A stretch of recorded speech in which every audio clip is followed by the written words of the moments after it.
Good afternoon, good evening, councillors, officers and members of the public.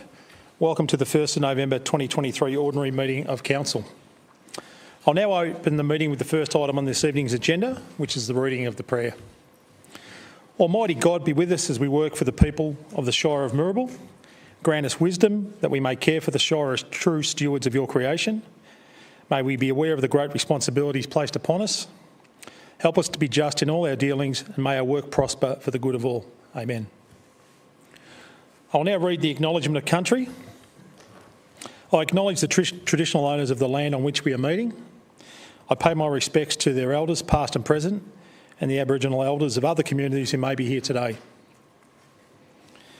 Councillors, in accordance with Moorabool Shire Council's governance rules, the Council will be recording and live streaming this meeting. The Moorabool News and the Star Weekly have also been granted permission to record this meeting. I'll also add, councillors and officers, in terms of housekeeping, please ensure your mobile phones are switched off or on mute. I can confirm that all councillors are in attendance for this meeting this evening, except for Councillor Edwards, who has put in an apology for this meeting. Councillors, we have minutes from the 6th of September 2023 Ordinary Meeting of Council to be confirmed. Do I have a councillor to move these minutes be confirmed? Councillor Berry.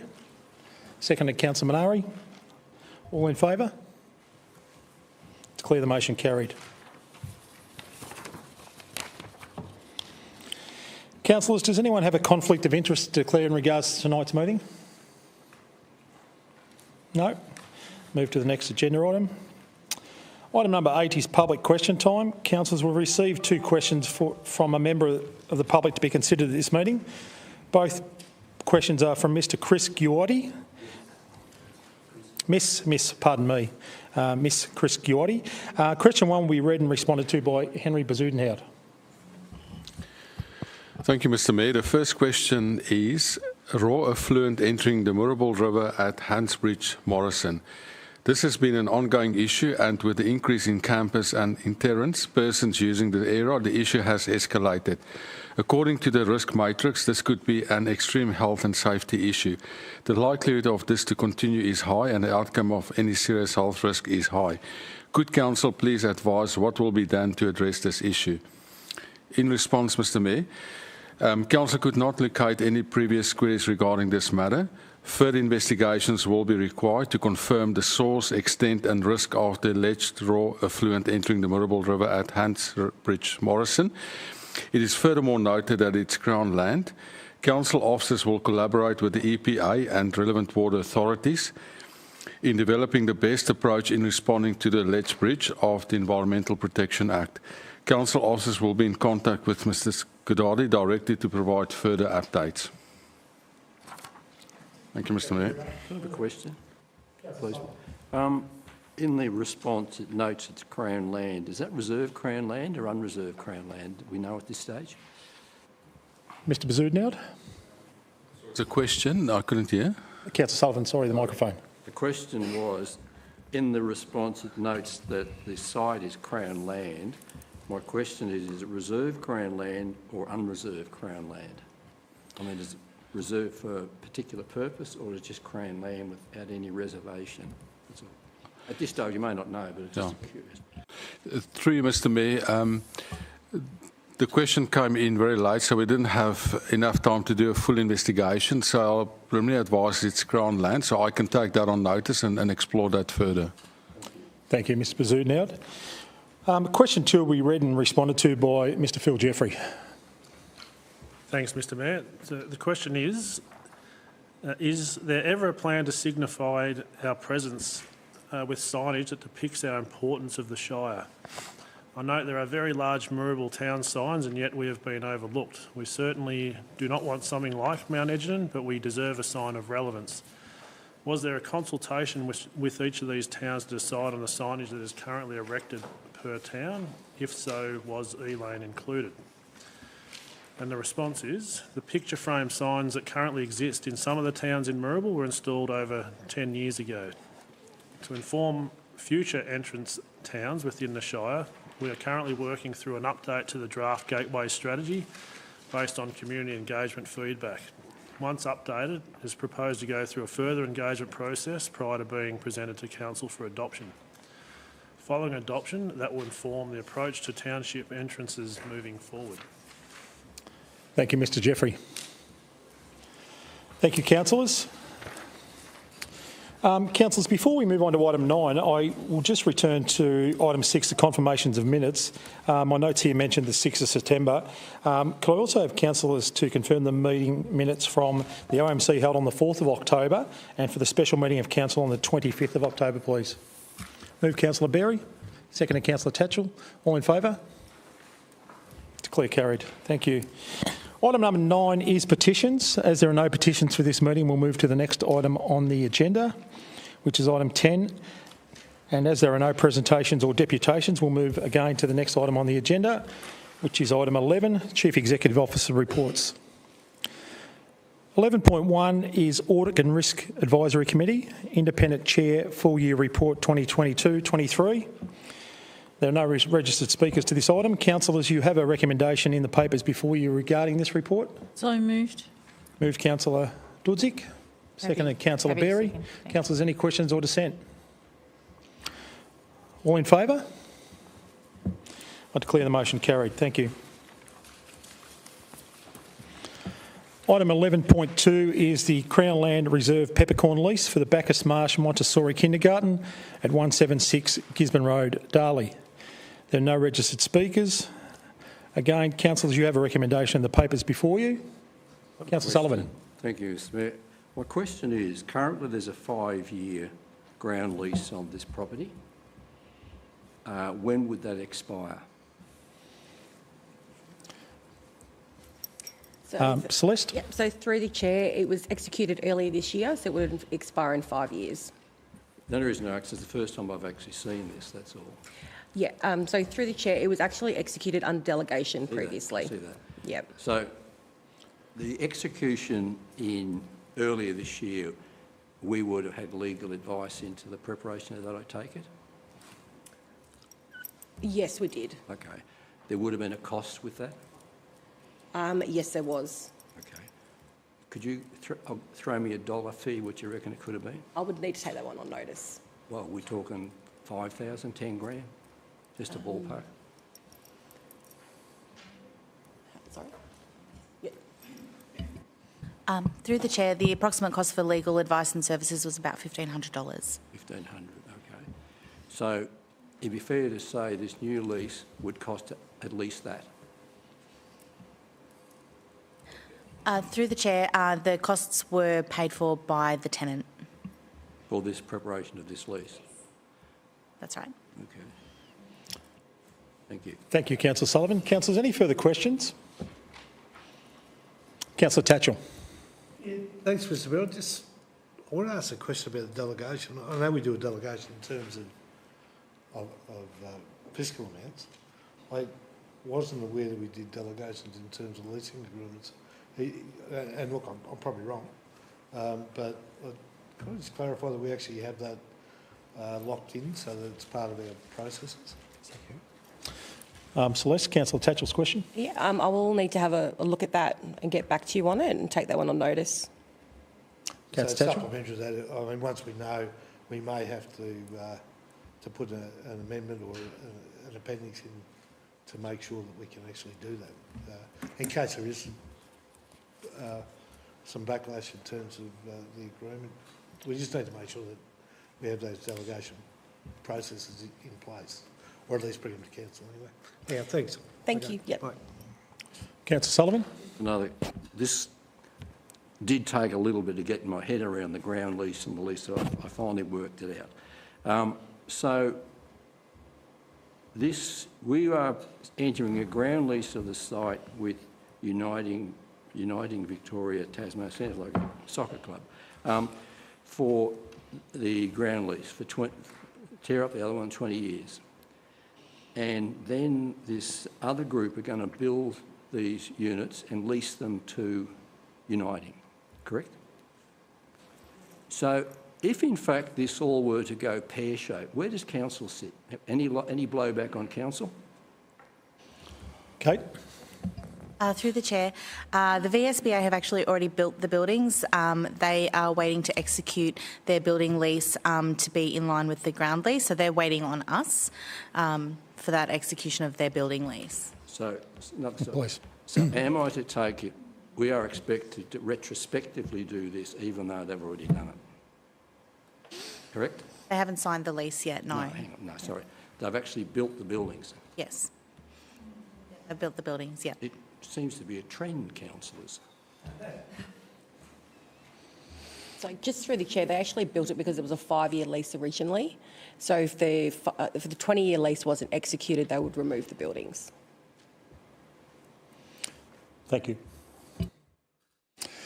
Councillors, any further questions? Councillor Tatchell. No, it doesn't open a can of worms. So we do a peppercorn, the buildings are there, they maintain them. Who picks up the depreciation? Kate? Through the chair, sorry, was that the depreciation of the buildings? Well, yeah, because it's on land that they don't own, so. Yeah, so for the duration of the lease, the ownership of and the depreciation of the buildings is assumed by the Department of Education. What happens after that if they became, sorry, Mr. Mayor. Yeah, at the termination of the ground lease, the buildings become part of the Crown land. They run with the land unless there's an agreement beforehand, before that termination, for the Department of Education to remove the buildings and retain ownership. Councillor Tatchell. So the obvious thing there, what if they, is there, within that agreement, is there a clause in there that protects us? Should they just leave it there? We have had to clean one of these up before, that's all. Yeah, through the chair, the lease does have 2 clauses to give us options to flexibility regarding the retaining of the buildings. So the Minister for Education needs to negotiate with us. If we want to retain the buildings, we would have the right to negotiate that as an outcome, and if we didn't, we could order them to remove the buildings and assume ownership. You're very good. Thank you. Thank you, Kate. Councillor Dudzik. Was there a councillor briefing on this? There was an extensive councillor briefing. Thank you, Kate. Councillors, any further questions? You do have a recommendation in the papers before you, councillors. Will I have someone to move that recommendation? Councillor Berry. Second. Councillor Dudzik.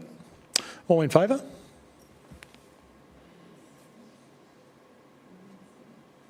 Pardon me? Oh, sorry, pardon me. I will backtrack. Councillors, we have it moved by Councillor Berry, seconded by Councillor Dudzik. Councillors, any dissent?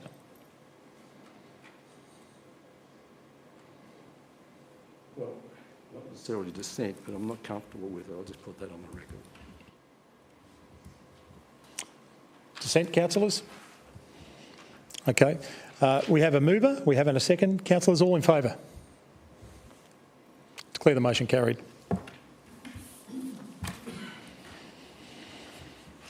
Item 11.3. Item 11.3 is the annual review and update of the governance rules for adoption. There's no registered speakers to this item. Councillors, again, you have a recommendation in the papers before you regarding this. Do I have a councillor to move the recommendation? So moved. Councillor Dudzik moved. Seconded. Councillor Sullivan. Any dissent? All in favour? Declare the motion carried. Item 11.4 is councillor expenses policy update. Again, no registered speakers. And again, councillors, you have a recommendation before you in the papers. Do I have a councillor to move the recommendation? Moved Councillor Sullivan. Seconded Councillor Tatchell. Councillors, any questions or dissent? All in favour? Declare the motion carried. Councillors, item 11.5 is the adoption of the CCTV policy. Again, there's no registered speakers, and councillors, you have a recommendation and before you.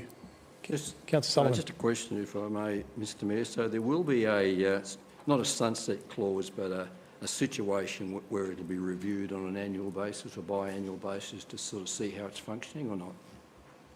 So through the chair, it's actually a 2-year renewal, but we can renew it on an annual basis if necessary. Oh, I'm just saying there is something that will... Yes. Because like most things, it's sometimes along the way it becomes, you find out something works and something doesn't. Thank you. Yep. Councillor Tatchell? I suppose this question's around. I was actually at a Ballarat thing last Monday, and there's 3 CCTV cameras at a particular place that's monitoring what's going on. And all of the Brains Trust that manage the CCTV, including council, had no idea who monitored it because it was never documented. So if it's on a public building, in this particular case it was a public building or public space, the question came up with there was probably 25 in the room and nobody knew who monitored it, how long it was monitored for, how long the information was kept for, and whether the information could even be used based on the video. So when I read the report, I could see a lot of clauses in there that protect us in some respects. But I didn't really see how we monitor it, because some of our spaces are not used all the time, and if it's not monitored and it's not known that something has gone wrong for a period of time, and we have a restriction on how long the tape is, or I'm sure it's not called a tape anymore. I reckon I had a lot less snow on my head, but mind you, I grew up with cartridge players and cassette players. But I suppose I'd just like to see that, or understand that how do we, if something happened at, say, Rosalie Hall, and they hadn't been there for 3 months, can we look at it? Who's looking at it? Is there someone high-techer than me? Celeste? So through the chair, so each CCTV system or infrastructure will actually have their own processes. So that will actually outline who's got the access to monitor it, how long it will be stored for. It could be in-house or outsourced to outsourced to another provider. So it would depend on what their requirements are as well and how they're storing it. So we'd have to look into all of that. But that will be documented at that level, not within the CCTV policy. This is more the framework rather than it being at that more detailed level per infrastructure. Perfect. Thank you. Celeste, if I may, Councillor Tatchell also mentioned about access to the footage. Now, I'm aware that was outlined in the draft policy about how footage could be accessed. Would you mind just also addressing that one, please? Yep, so through the chair, so access will be requested through either myself, the CEO, or another general manager, executive manager, and it will be depending on what the access is required for. Its access is not going to be just given to anyone without any reason for them to access that data. Councillor Tatchell. So on that basis, if someone put in a freedom of information, say it was an insurance company or somebody that had something damaged at one of our places, is that covered under that as well? So under the FOI Act, through the chair, under the FOI Act that will be treated separately rather than it being under the CCTV policy. It would be coming under what we can provide through the FOI Act. Councillor Sullivan, then Councillor Berry. What will be the process, so community group or members of the community feel that action needs to be taken somewhere on council-owned facilities, particularly the CAC committees, etc. Will they put in a request to council and then it will be reviewed and then actioned, or how do we or is it going to be council itself will proactively go out and do things? So through the chair, I would anticipate that the committees would actually come through the community strengthening area, and then they would come through to governance through that mechanism. I can't speak for community strengthening on how they would proactively do that. I think it would be depending on what Community Asset Committee has on their infrastructure, what they're utilising it for, who's got access to the data, things like that. So it'll be more at that process level. So if this is adopted, will the community action committees be advised that council now has a policy on that to really allow them to go forward with this? Is that what you're proposing? Through the chair, absolutely, they will be advised. Councillor Berry. Thanks, Mr Mayor. And my question is similar to Councillor Sullivan's. Now, history has shown with CCTV on shopping centres, all that sort of thing, the public just can't, they use it for their business only. So if we've got the CCTV and we assess that, as Councillor Sullivan said, a CAC committee would have one on their actual building, can somebody who's not involved with the CAC, say somebody's car, something's happened to their car, are they able to approach council and... Yeah. So through the chair, that would actually come under a request for freedom of information if they were wanting it for that purpose, or they would be telling them to actually go towards the police, because we're not here for that sort of monitoring of any form of incident unless it's on our own assets. So that would be a direction that we would go. Thank you. Councillor Dudzik. I'd like to move the recommendation. Thank you, Councillor. Yes, Councillor Tatchell. That's what happens, one question leads to another sometimes. But, so if we're in the middle of a compliance issue where we've had a complaint from a neighbour or from somebody, and then that wouldn't come under, once it's handed to our compliance department, can they use that CCTV footage as part of their claim against whatever the compliance issue may be? Celeste.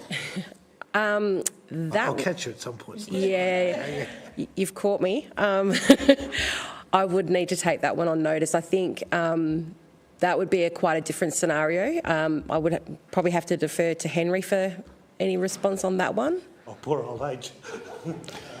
Mr Bazudnowd. Mr Mayor, if I look at a policy, it says it may be used for certain purposes, not limited, but include for the deterrence and prosecution of, and then it mentions specifically illegal waste dumping. So there are certain scenarios which the policy provides for.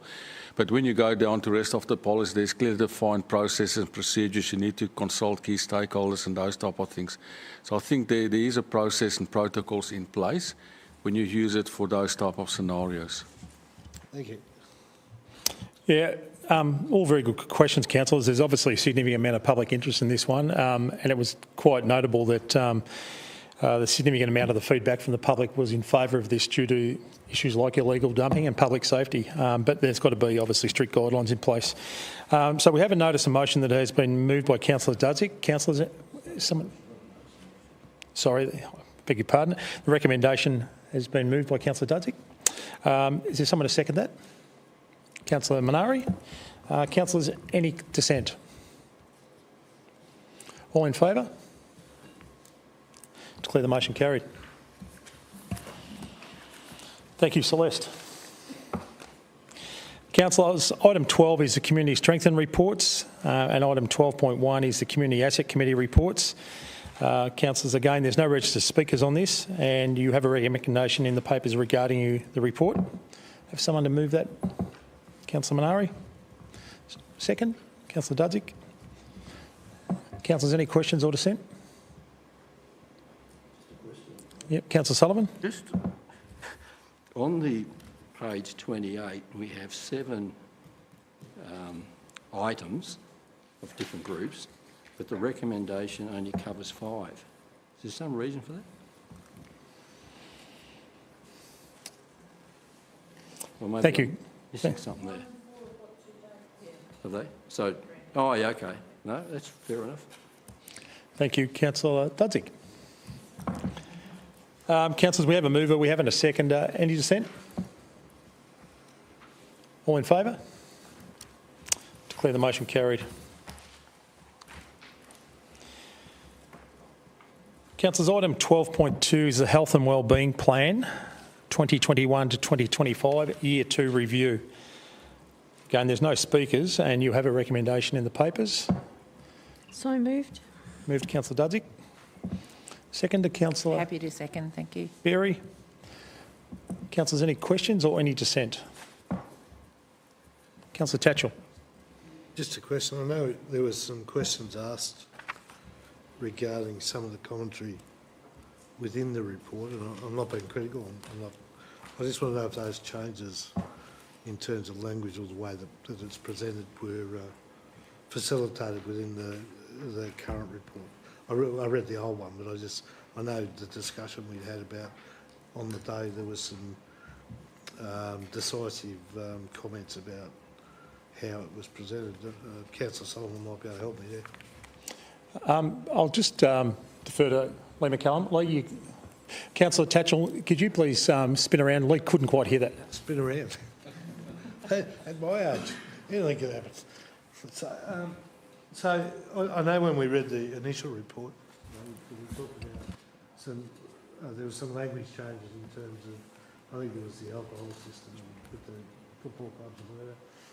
And I'm still using the same old report, so I'm just wondering if the new report had those changes made in terms of the dialogue.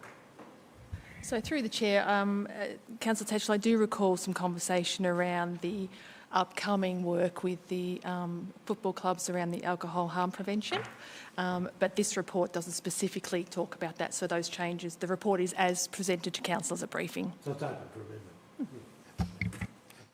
Thank you, Lee. Thank you, Councillor Tatchell. We have a mover. Do we have a second to councillors? Any dissent? No? All in favour? Declare the motion carried.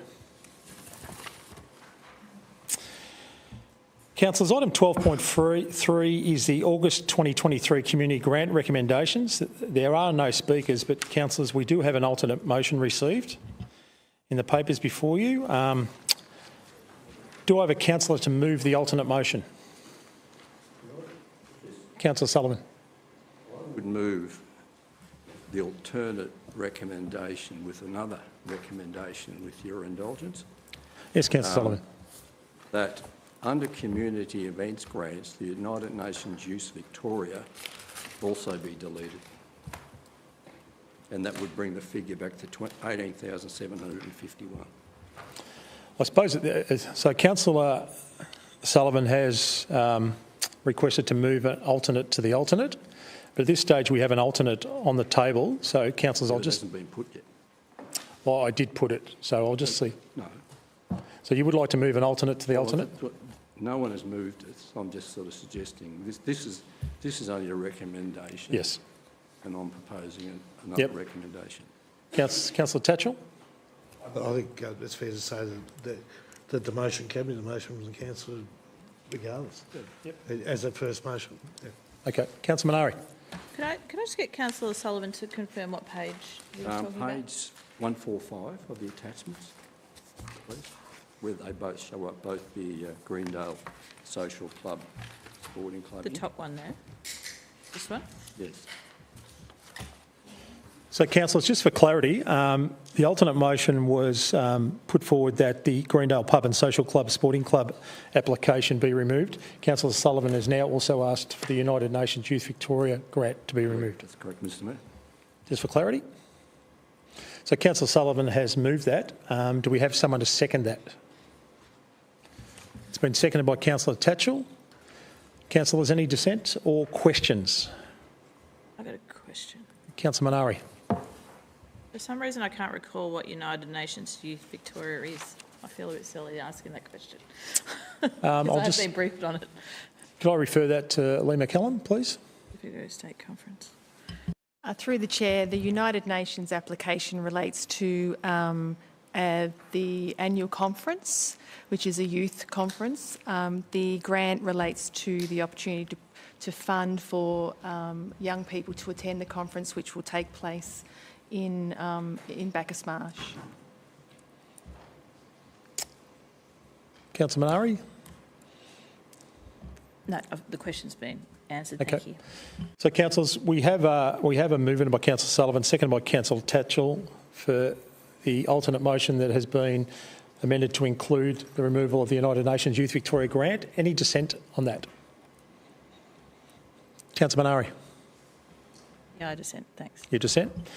All right. Councillor Sullivan, as the mover of that, I invite you to address the council. Thank you, Mr Mayor. I'm not convinced that this gives any great benefit to us in Moorabool. These are community grants. All the grants that exist there fall into the category of community grants. I don't think that Moorabool Shire should be putting money into something the UN is running. If they want to run it, but I don't think we should be contributing to that. There are more erstwhile sort of things that are local. When you actually look at all the others there, you can actually see the thread of community, local community running through all of them. This one, I'm not convinced it's going to give us any great benefit. And that's why I'm thinking I don't believe that's something that we should be putting ratepayers' money into. And as I say, if you go back to on page 143 and you look down all the group names that are there, they're all local. That you look at them, you can identify, you can see what the project is, and it is something that will bring benefit to their community and to the broader Moorabool community. But this, I'm not comfortable with it. I just don't think that's where we should be going. Thank you. Thank you, Councillor Sullivan. Councillor Minari, you've opposed the motion. Invite you to speak. Thank you. Obviously, we were briefed on this a couple of weeks ago and we went through the whole thing. I'm just uncomfortable. Look, there are parts of the argument that Councillor Sullivan has put up and I do agree with. I just feel uncomfortable at this point in this late stage to make any changes at this point. That's all. Thank you. Thank you, Councillor Minari. It may have been, if I may. Yes, please. Comment. It may have been discussed at a briefing, but we don't make decisions at briefings. So where would be the appropriate time for a councillor to raise concerns regarding a matter? This forum now is when the opportunity for a councillor to say, I don't agree with that. I don't think we can't say it's a bit late. It's not too late. This is the time for that forum and that decision to be made. In briefings, we don't make decisions, as we all know. Thank you. Thank you, Councillor Sullivan. I probably, in hindsight, should have asked you to hold that to close the debate, but in terms of order, Councillor Tatchell has seconded the motion, so I'll invite him to speak, then invite other councillors to speak.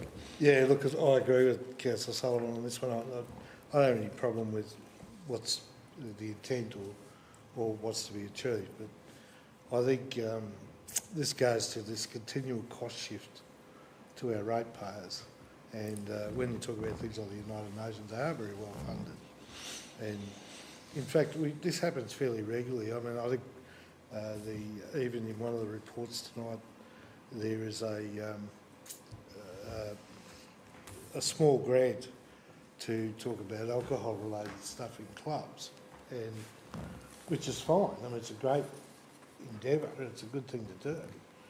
But what happens when it's finished? Because the grant only goes for 1 year, and then all of a sudden there's an expectation that we pick up the tab. Now, in this particular case, they're actually upfront about it. We'll be picking up the tab before we even start. And if it was a success, and it probably will be, it then adds another burden to the ratepayers, which in terms of relationship to council, is probably a fairly long bow.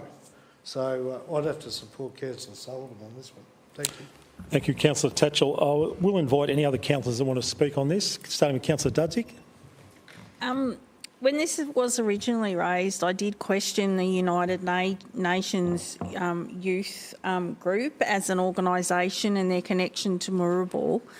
And I do tend to agree with Councillor Sullivan and Councillor Thatchell, but I would stress that youth is still important, and maybe it would be better if that amount of money could be set aside for a youth project in Moorabool to be run by our youth services team, rather than some external organisation, because we are supporting youth. We do support improving youth, different activities for youth. It's just, I'm not sure we should necessarily be supporting this group. So I would kind of suggest to the mover and the seconder that maybe we could allocate the funding to the youth services area to do some kind of youth program for our youth in Moorabool. And I think that would be a fair compromise. Thank you, Councillor Dudzik. Councillor Berry. Thanks, Mr Mayor. I have a couple of questions for officers. Is this a program that other shires have taken on? Lee? Through the chair, I'd have to take that one on notice, Councillor Berry. I don't have that information at my fingertips, but I'm happy to come back to you. It is a state conference that happens annually, and it's, the likelihood that it has occurred in other LGAs is high, but I just can't tell you which ones that they would be. Okay, thank you. I have a Yes. second question. Thank you. So have recipients been informed? Do we know there's participation there already from youth in this area? In terms of this grant, so the applicants have not been informed as yet as to whether or not their application has been successful. Thank you. Councillor Berry, if I could just add to your question, Lee. I think it's an interesting slant. Do we know if Moorabool Youth will be attending this proposed conference? Through the chair, the grant application includes 5 young people from Moorabool being fully funded as part of the grant application to attend the conference. Thank you, Lee. Councillors, we've all had a chance to debate the item. I'll invite Councillor Sullivan now to close the debate. Thank you, Mr Mayor.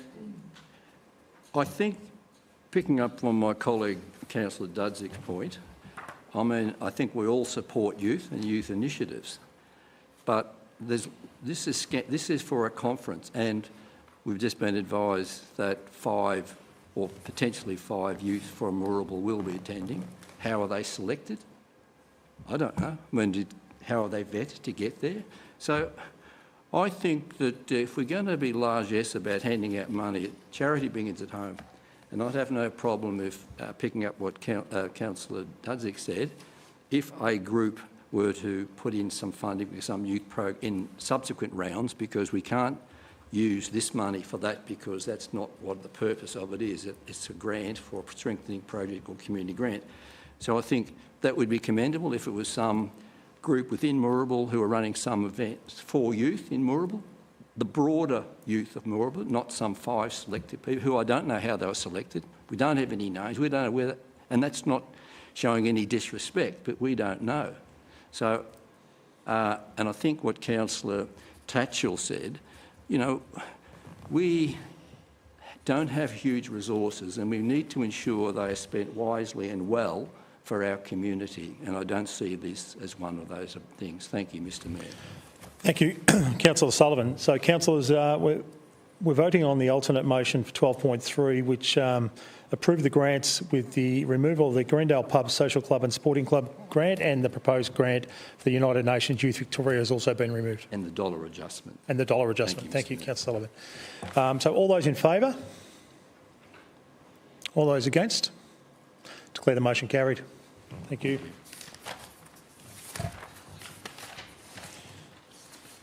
Councillors, the next item is item 13, Community Assets and Infrastructure Reports. And item 13.1 is the Bacchus Marsh Avenue of Honour Management Strategy and Preservation Plan. There are no registered speakers to this item. And councillors, again, you have a recommendation in the papers before you regarding this report. Can I have a councillor to move that? So moved. Move, Councillor Dudzik. Second with the question, if I may. Councillor Sullivan. Subsequent to the, I'm assuming, the adoption of this report, will interested parties who have a strong stake in that be advised of this? So I know we're just sort of saying put it on the website and community strategies. I'm thinking of the RSL and those. Will they be formally advised that council has now adopted this, just to make sure that they are aware of it? Mr Jeffrey. Through you, Mr Mayor, yes, the intent is to continue to engage those stakeholders. Councillors, we have a mover and a seconder. Councillor Tatchell. Yeah, once again, during discussions on this, there was some discussion about all of the avenues of honour in the Shire.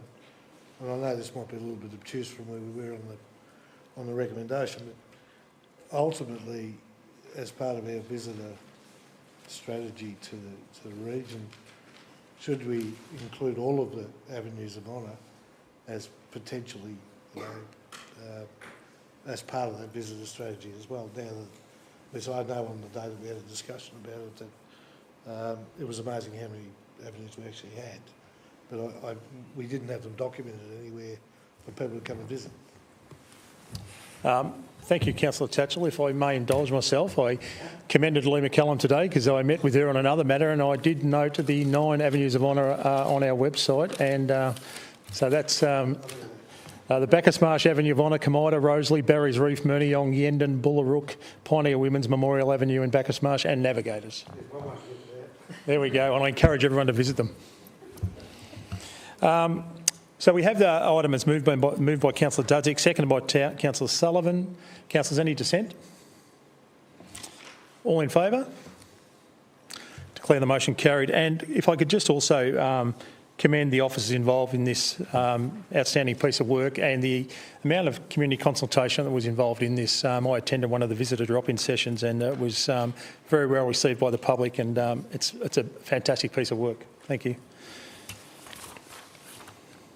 Councillors, item 13.2 is the Moorabool Environment and Sustainability Advisory Committee draft terms of reference. There are no registered speakers. And councillors, again, you have a recommendation before you in the documents. Councillor Berry? I'm happy to move, thanks. Moved Councillor Berry. Seconded Councillor Murray. Councillors, any questions or dissent? No? All in favour? Declare the motion carried. Councillors, when we now move to other reports listed in the agenda, of which there are none, item 15 is notice of motions, of which there are none. And likewise, item 16 is notices of rescissions, of which there are none. Item 17 is the Mayor's report, which I've included in your papers. Councillor, I'd just like to make one note. On the 15th of October, I noted that I attended the Bacchus Marsh Rodders Dave Collegia Memorial Car Show. It was in fact the Bacchus Marsh Rodders Car Show at Mattingley Park. So just if you could please accept that amendment to my Mayor's report. And can I have someone, I'll have someone to move that. Can I ask a question? Yes, Councillor Dudzik. I know that you've been to a number of meetings for the Moorabool Community Advocacy Group, which I assume is about us getting a heated indoor pool for Bacchus Marsh. I'm wondering if you could tell us a little bit about those meetings? Yeah, I'm happy to elaborate on it, Councillor Dudzik. There will be an official announcement in the next week or so, but I've met with a group of residents that are forming a community advocacy group to advocate to the federal government to provide the last $15 million of funding required to build the Moorabool Aquatic Centre and finish off this $70 million precinct in Mattingley. So there will be, as I said, there will be some media in coming weeks on that, and there are some very passionate community members that are going to advocate in addition to council's advocacy work on that. So, councillors, you have the move Councillor Sullivan, seconded Councillor Berry. Second, thank you. All in favour? Thank you.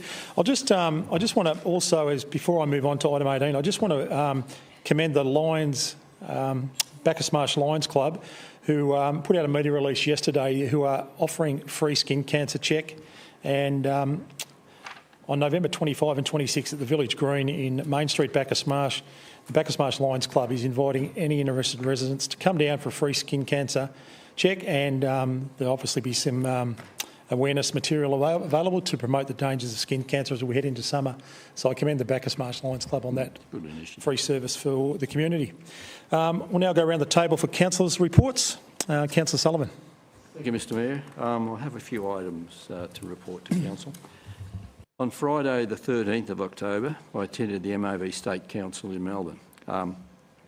This is basically the first meeting of the MAV where now it's one vote per council. Previously, the system that operated was larger councils had 2 votes and the rest of us had 1. Now it's more fair and egalitarian.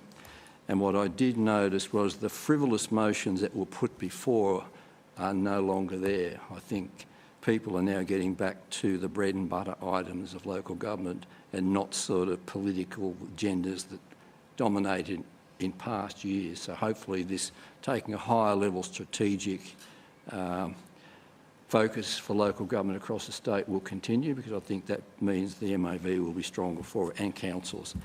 On Thursday the 19th, I attended the Timber Towns meeting on Zoom. On Tuesday the 24th of October, I gave a presentation on behalf of the President of Timber Towns, Councillor Karen Stevens, to the Gippsland Forestry Hub regarding the timber industry road evaluation study, or colloquially known as TIRES, to sort of inform that how that's going. Later that evening, on 24th of October, I attended and chaired the Elaine Mechanics Hall Committee AGM, where we have some of those ladies from that Elaine here tonight, which is great to see. So, and that's really my duties over the last little while, Mr Mayor. Thank you. Thank you, Councillor Sullivan.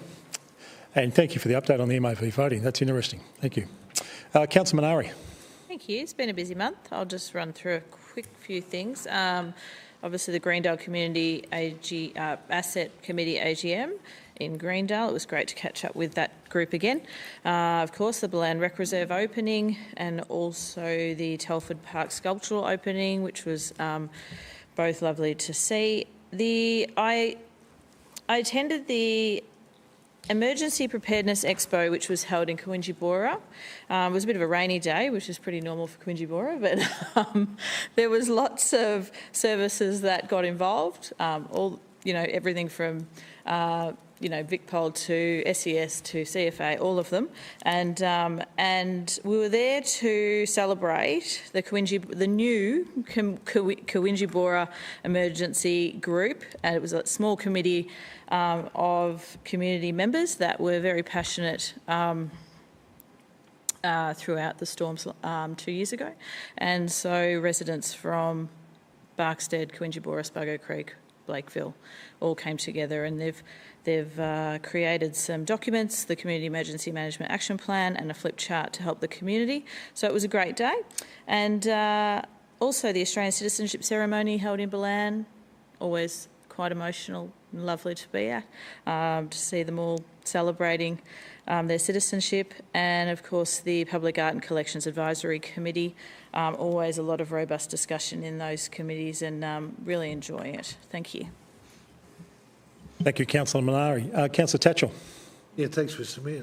I too would like to welcome the Elaine girls for coming over. We don't see us very often. It's nice to see you. We should get over there more, I reckon. You sort of get lost over there. It's a fair way away. So, but anyhow, it's nice to see you here. There's a few things to report, but main one was the Gordon AGM. I filled in for the Deputy Mayor. It was pretty much the same crew. The usual suspects that do all the work down there. It was noted though that the hall is well and truly due for some love.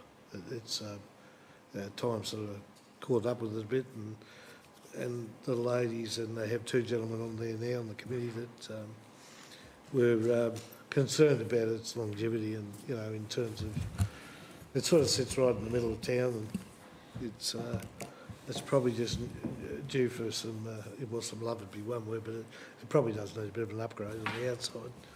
But they do have some ideas in terms of other uses for the hall with the other rooms, and trying to make the hall more agreeable to the new Gordon sort of population of people that probably come from a whole heap of different areas, and so.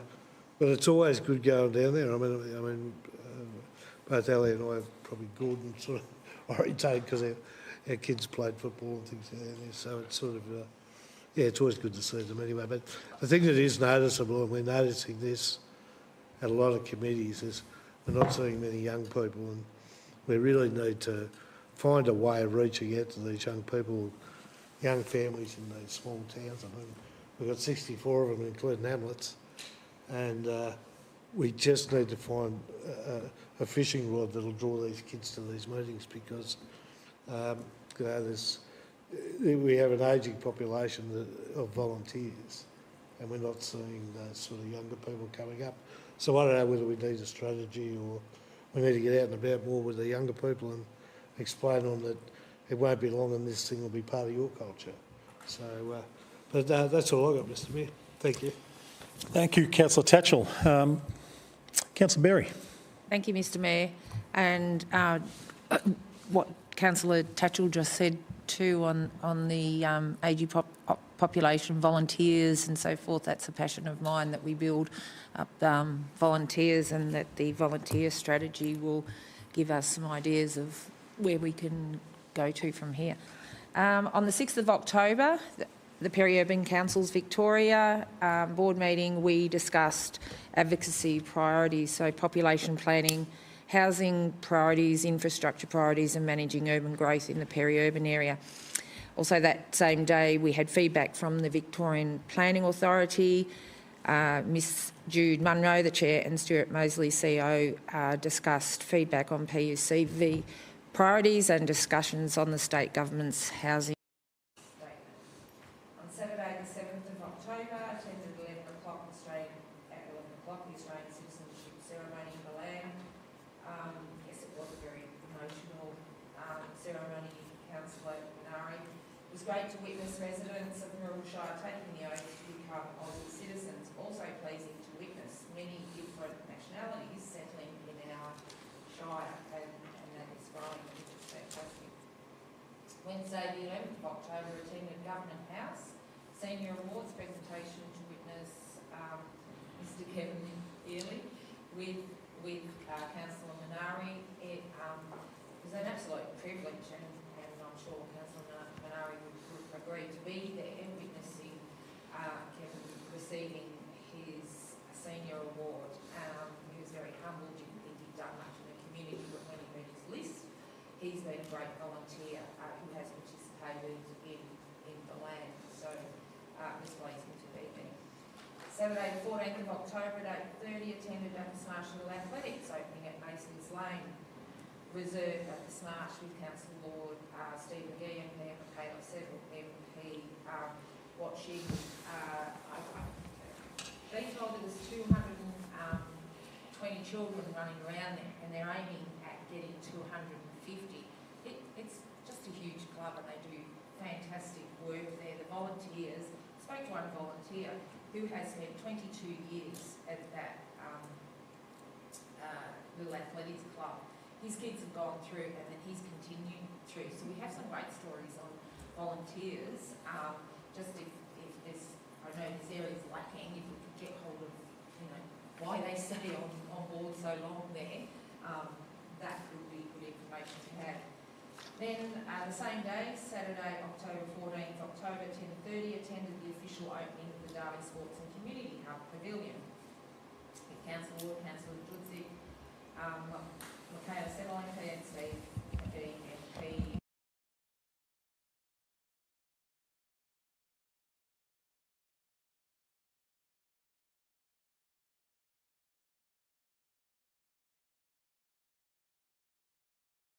October at 9 o'clock, attended the Marsh Rodders and Swap Meet, a hot rod event at Mattingly Park with Councillor Tatchell and Councillor Ward.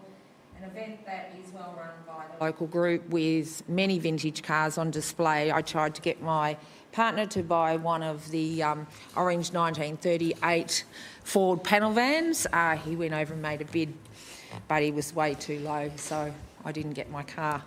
It was good to see many local families and visitors attending. It was a fun day.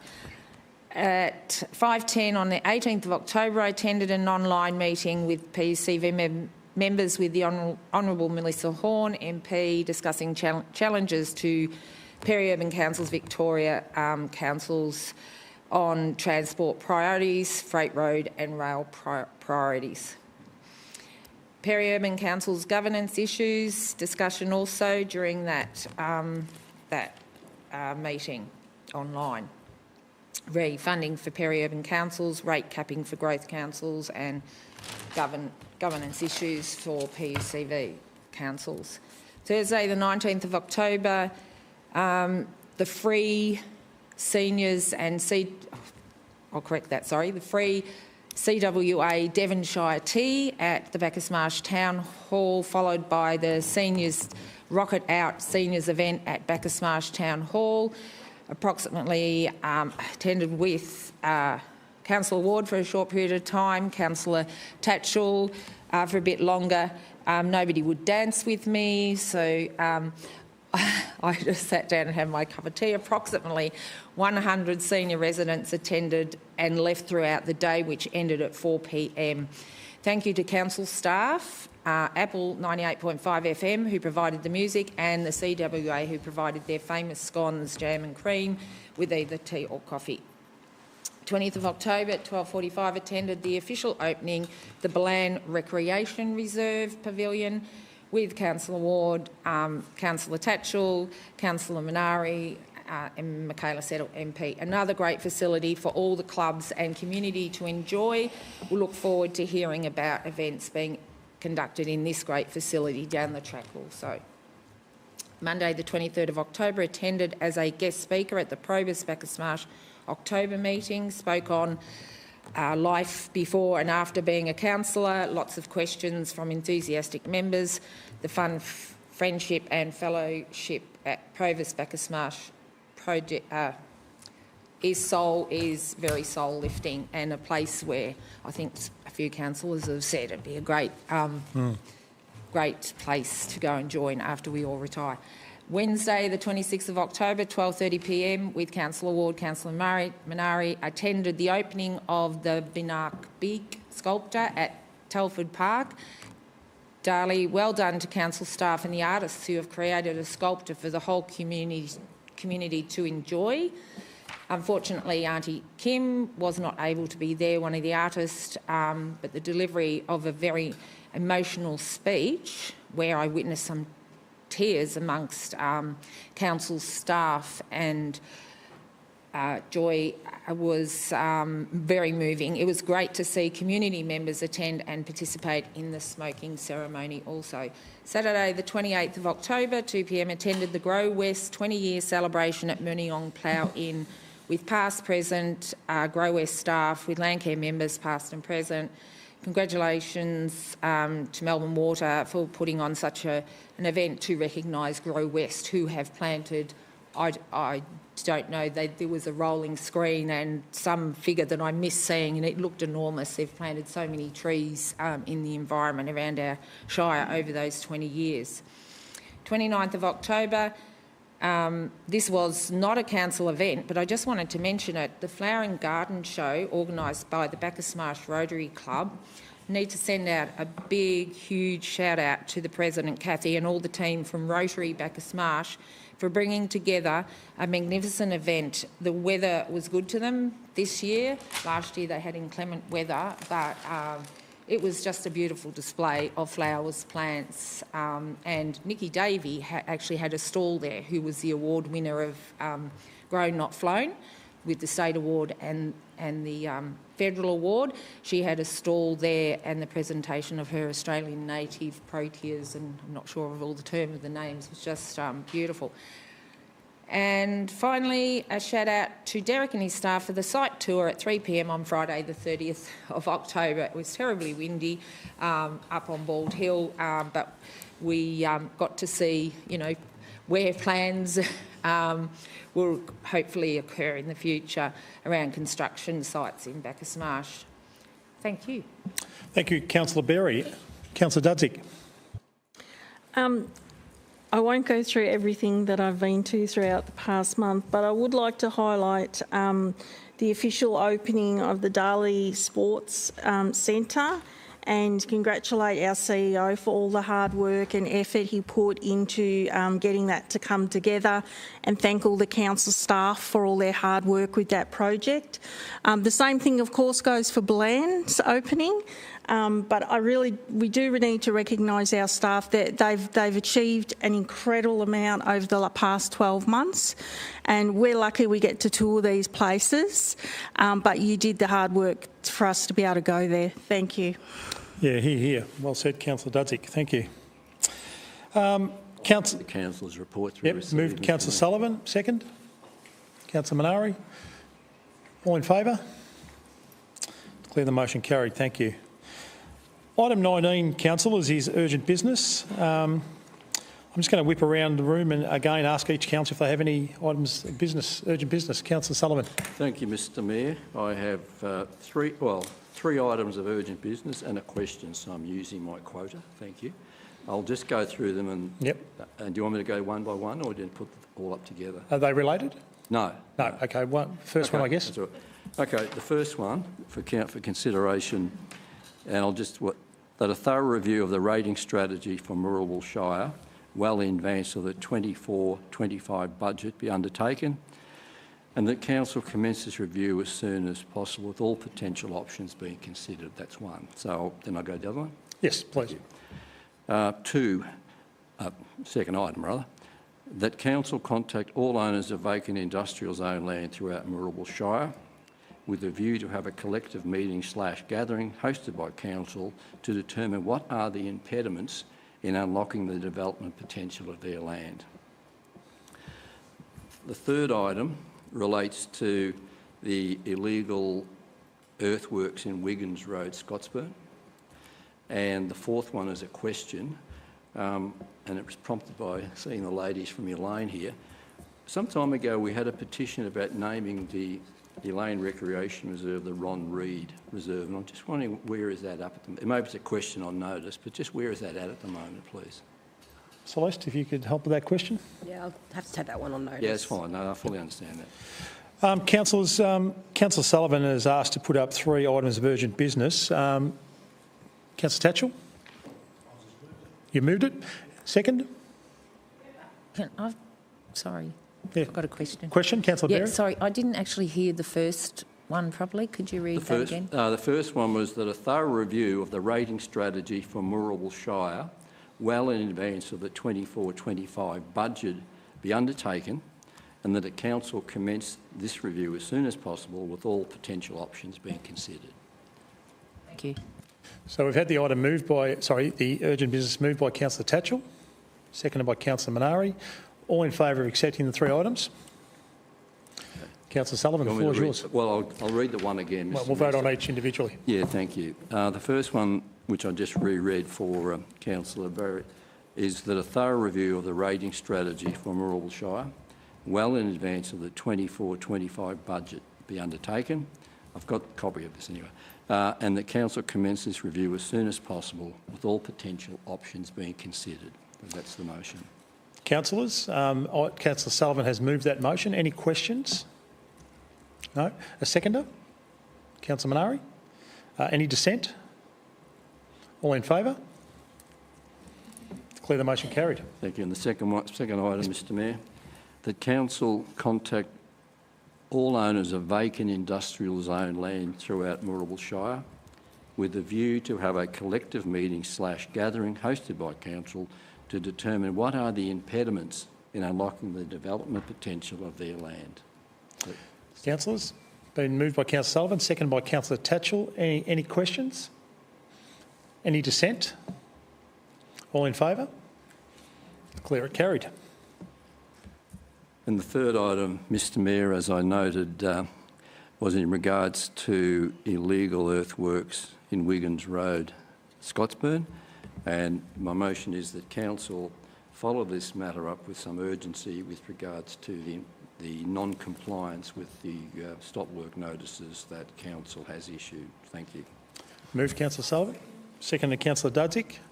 Any questions, councillors? Any dissent? All in favour? Declare the motion carried. No other urgent business. Oh, and only the question, which Celeste has taken on notice. Thank you, Celeste. Thank you, Councillor Sullivan. Councillor Minari. No urgent. Yeah. Oh, so Councillor Sullivan, we have an answer already. Oh, very good, yes. So the renaming of the Elaine Rec Reserve is on hold pending the place naming policy. Okay. Oh, that'd be good. Thank Thank you very much. you. Sorry, would you be able to, I think the ladies actually heard it. Would you be able to use the microphone and just respond to them? So the renaming of the Elaine Rec Reserve is actually on hold pending the place naming policy, which is currently out for community consultation. Thank you. Can I just ask for the benefit of the ladies that before we leave, that we actually show them on our website the place naming policy and also the gateway strategy or the gateway policy, which is the signage. Councillor Dudzik. Through the chair, can we advise the ladies when that's coming back to council for a final decision, the placemaking, so they know when that's likely to be approved? So through the chair, that won't be till next year. So it's a date to be confirmed. Thank you. It's still going on, absolutely, definitely. Councillor Minari. No urgent business, Mr Mayor. Councillor Tatchell. Yeah, thanks, Mr Mayor. Obviously, the discussion earlier prompted some urgent business, and I'll give an overview of where we're at. It's